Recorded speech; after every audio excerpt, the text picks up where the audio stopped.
बिना गव्हर्मेंटच्या एका खडकूनं 5% व्याजानं सोनं विकून पिकवलेल्या शेतामध्ये बघा, रसायन फार कमी, पाणी देवानं ओलून दिलेलं. आता पाणी घ्यावं लागेल विकतचं, चालेल. या रीतीने पेरणी झालेली आहे. सगळ्यांच्या फुल पक्ष्यांच्या आशीर्वादानं सगळे किडे वेचून घेत आहे. एकही फवारणी मी घेतलेली नाही.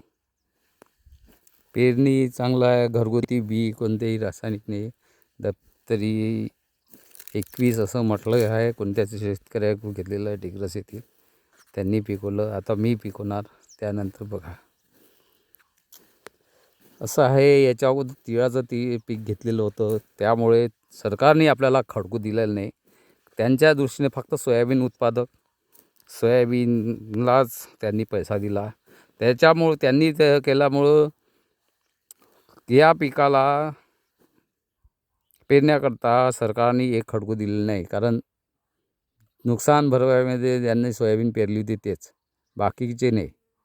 म्हणजे आपला कोणता दुसरा प्रयोगशील कास्तकार असेल तर त्यांच्या दृष्टीनं हे नाही. तुम्ही सोयाबीन पेरली काय?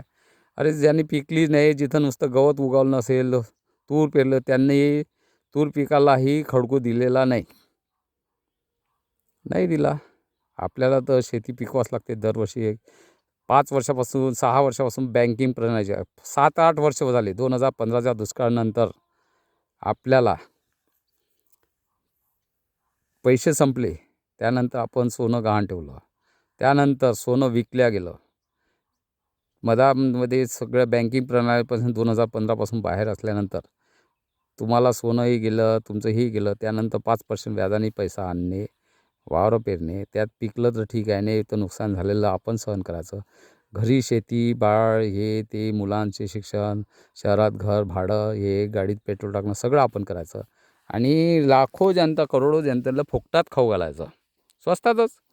आणि आपल्याकडून चना विकत घेऊन हल्दीराम वेगवेगळे कोणते दे त्याने भुजिया करतील, त्यांना हे करतील, आणि ते सगळे आपल्याकडून स्वस्त. कारण आपण काय पिकवणारे कास्तकार, आणि त्यांच्या त्या फॅक्टरीकडून 5 रुपयाचं जे पॅकेटमध्ये ते विकतील.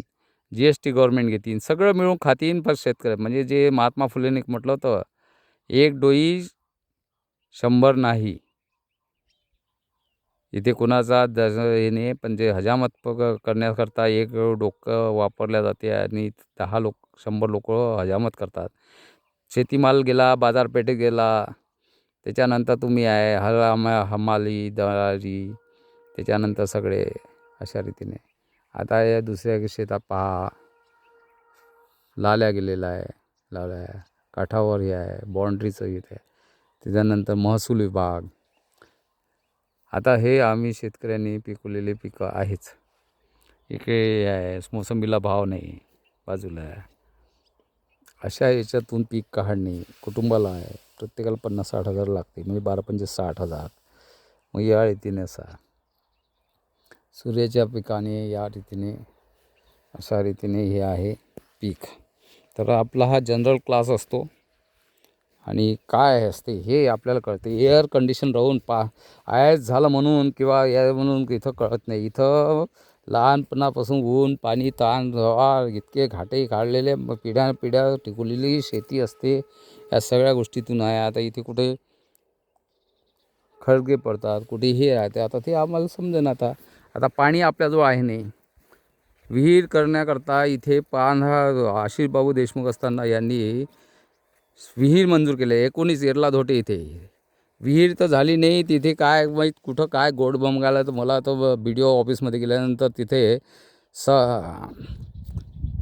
याचं जे मंत्रालय आहे ती सचिवाचं परिचय होतं की या नागपूर जिल्ह्यातले 500 विहिरीचं झाले. अरे 3,500 होत्या. तुम्ही आमदाराकडून लेटर दिलं होतं आणि तुमच्याकडून विहीर मंजूर आहे. त्यावेळी 150 मीटरचा निकाल हे काढला. आता इथे कुठे विहीर दिसते का तुम्हाला 150 मीटरवर? इथे दिसते का? मग कोणताही नियम नव्हता. मग इथे आहे का 150 फुटावर? असेल तर तिथं नियम काय आहे? मग एका कास्तकाराने याच्या कुठं शेतकरी विहीर योजना नाही घेतले काय?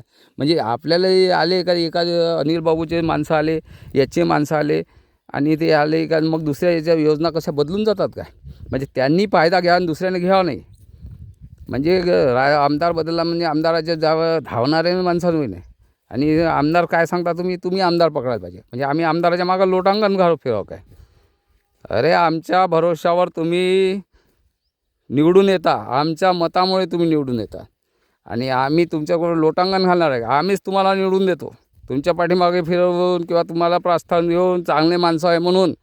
आणि कोणी जर आपल्या आल्यानंतर निवडून दादागिरी करत असेल ना, आमच्यासमोर जर सांगत असेल, तर आम्ही शेतकरी, शेतमजूर, नागरिक एक आहोत. आमचं एक एक मत एक आहे. आमचा एक एक रुपये आमच्या संघटनेसाठी आहेच. परमकिसान नागरी एकता मंच केलेलीच आहे आणि या रीतीने सगळ्याचं उत्तर आम्ही देणार. आता जे आहे तर माझा एकच आहे की जे आता आमदार आहेत, खासदार आहेत, जे पदावर आहे, आता इथे कुठे ही उधळी आलेली आहे, तर त्यांच्याकडून काम करून घेणे. कारण पदावर तुम्ही या, आमची विनंती असते. ठीक आहे, धन्यवाद. आता इथलं सगळं कुठे कमी पडलेलं आहे, पण आता इथे जास्त काही हे झालं नाही. पण कशामुळे काय झालेलं आहे आपल्याला कल्पना नाही. तर शेतकऱ्याला सगळं सहन करावं लागते. पण शेतकऱ्यांना, प्रत्येक नागरिकांनी शेतकऱ्याला पैसा देण्याकरता आपले तयारी ठेवायची असते.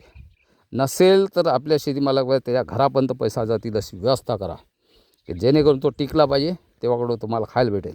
नाहीतर बाहेर देशातून भाव पाडणे केंद्र सरकारचे जे धोरण आहे त्याचा मी निषेध करतो आणि प्रत्येक गोष्टीचा हिशोब माझ्याजवळ तयार आहे.